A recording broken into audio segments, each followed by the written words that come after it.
Han missade ju den starten alltså. Satan är rätt snabb igen. Han missade ändå starten. Ja.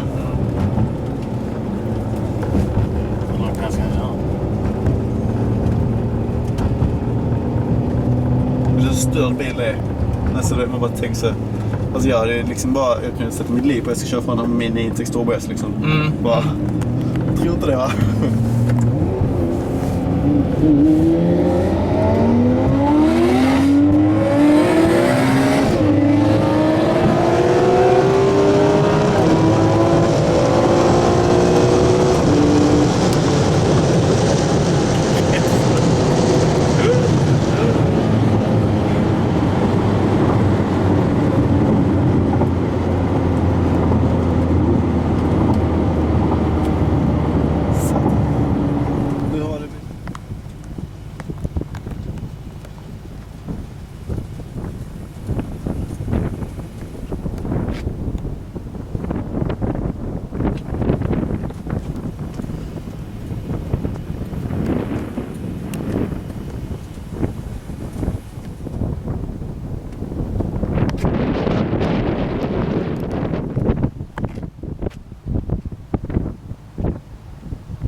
Det är så jävla